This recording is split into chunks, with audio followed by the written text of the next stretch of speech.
வணக்க நண்பர்களே, ஒரு நிமிஷம் இந்த வீடியோவை தள்ளி விட்டுறாதீங்க. ரொம்பவே முக்கியமான பதிவு. வீடியோல காட்டப்படும் இந்த 3 பேரை பாருங்க.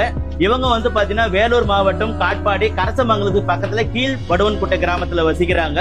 இவங்க வந்து பாத்தீங்கன்னா ஜூன் மாசம் 8ஆம் தேதி வீட்டை விட்டு வெளியே போயிருக்காங்க. அதுக்கப்புறம் அவங்க வீடு திரும்பல. அம்மா, பையன், பொண்ணு 3 பேருமே காணாம போயிட்டு இருக்காங்க. அந்த பொண்ணோடைய அம்மா தான் இவங்க. ரொம்பவே கஷ்டப்பட்டு இருக்காங்க. எல்லா இடத்துக்கும் தேடி பார்த்துருக்காங்க, எங்கேயுமே கிடைக்கல. 3 பேர் காணாம போயிட்டு இருக்காங்க. ஸோ உங்க வீட்டு பிள்ளையா நினைச்சு இந்த வீடியோவை நிறைய பேருக்கு ஷேர் பண்ணுங்க. 3 பேர் காணாம போனதுல இருந்து இன்னைக்கு வரைக்கும் அவங்க ரொம்ப கஷ்டப்பட்டுட்டு ரொம்ப வேதனையா இருக்காங்க. காவல்துறையிலயும் புகார் பண்ணியிருக்காங்க. அவங்களும் எஃப்ஐஆர் காப்பி போட்டிருக்காங்க. ஸோ இவங்களை எங்கேயாவது நீங்க பாத்தீங்கன்னா கண்டிப்பா வீடியோல கொடுத்துக்கிற இந்த நம்பருக்கு கால் பண்ணுங்க. ப்ளீஸ். எத்தனையோ வீடியோவை நீங்க ஷேர் பண்றீங்க. 3 பேர் காணாம போயிட்டா அவங்களுடைய வருத்தம் என்னன்றது உங்களுக்கு தெரியும். நான் சொல்லி தெரிய வேண்டியதில்லை.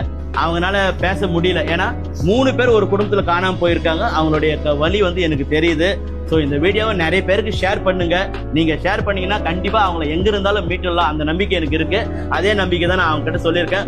உங்க வீட்டு பிள்ளையா நினைச்சு வேண்டி கேட்டுக்கிறேன். இந்த வீடியோவை ஷேர் பண்ணி அந்த 3 பேருமே செஞ்சு என் பொண்ணு, என் பேரை, என் பேத்தி கொடுங்க. மக்களே, உங்களை நான் மறக்க மாட்டேன். எனக்கு நீங்க உதவணும். எத்தனையோ வீடியோ ஷேர் பண்றீங்க. இப்படி ஒரு வீடியோவை ஷேர் பண்ணி அவங்க எங்க இருந்தாலும் கண்டுபிடிச்சு அவங்க கிட்ட நம்ம ஒப்படைக்கணும். ப்ளீஸ் ஒரு ஹெல்ப் பண்ணுங்க நண்பர்களே, ஷேர் பண்ணுங்க.